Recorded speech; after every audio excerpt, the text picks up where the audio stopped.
All right, joining me now is Pulitzer Prize-winning independent journalist Glenn Greenwald, whose work you can find always on Substack. Glenn, now I was watching this announcement unfold today. I just could not help but notice that Kamala Harris and her online policy task force, it just sounds like the old DHS information board, but now it's run out of the White House. What are your thoughts tonight? It's really bizarre. You know, on the one hand, you can kind of mock it as the triviality that it is. She was supposed to be integrated into foreign policy to get her foreign policy bona fides.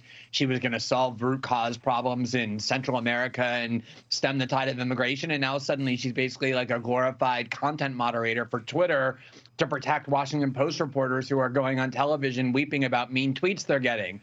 But on the other hand, it's actually more menacing than that. And I do think it is part of this very sustained and systemic attempt on the part of the U.S. government and the Democratic Party to create regimes of censorship and information control over the internet, the place that we now use most of all to get our information and our flow of information, and to censor it for their own interest in the name of calling whatever information they dislike hate speech or disinformation. And the fact that they have the entire U.S. security state assembled there makes it clear that it is something more than just kind of a joke or a gesture. Yeah, that was a sign. It had the president there, Merrick Garland, and all these other agency heads, including, by the way, the Surgeon General, who popped up at today's press conference as well. Watch. It can no longer be acceptable for a technology company to put out a product and walk away from the responsibility for how it impacts users and communities. It can no longer be okay for social media platforms to be fertile grounds for hatred. Accountability matters.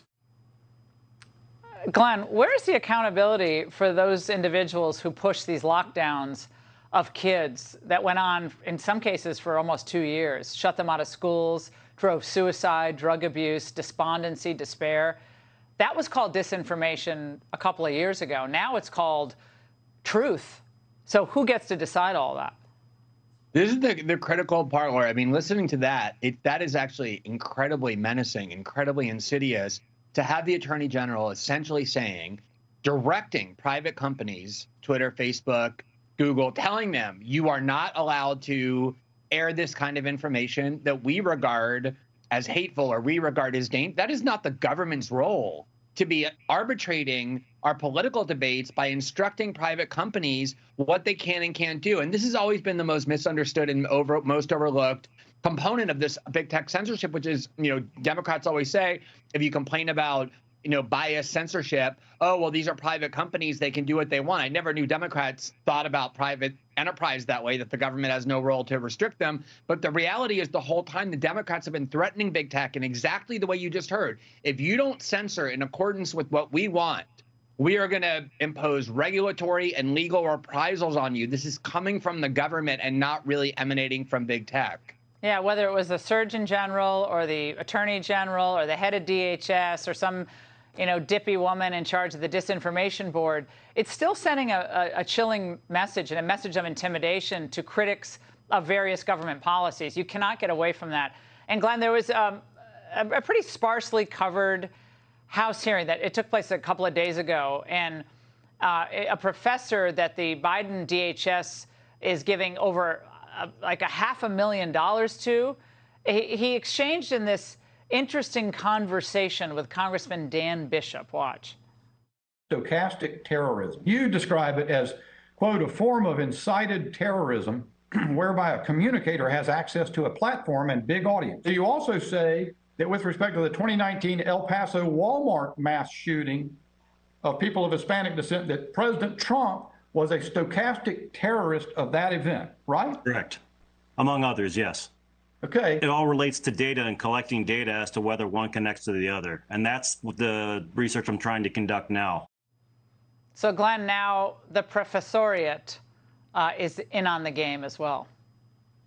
Yeah, what they're doing is promulgating theories that have been long used by censors to justify censorship over the internet. So let's imagine that you probably recall 3 years ago, somebody went to a softball field where Republican congressmen congregate to play softball and shot as many as they could, almost killing Steve Scalise. It turned out he was a very fanatical fan of the Rachel Maddow show. He loved Bernie Sanders. You could use that same theory we just heard to say, oh, well, they're insightful terrorists. They lead people to do violence. Or the person who just got arrested outside Brett Kavanaugh's house attempting to murder him because he didn't like the way he was going to vote on Roe and gun control. And you can say, who radicalized him? These are terrorists. These are the worst and most dangerous theories that have long been debunked and discredited, to say any information that I want censored, it's not really speech, it's terrorism, it's disinformation, it's hate speech. It's all the same thing, which is an attempt to prevent us from having the right of free speech the Constitution guarantees.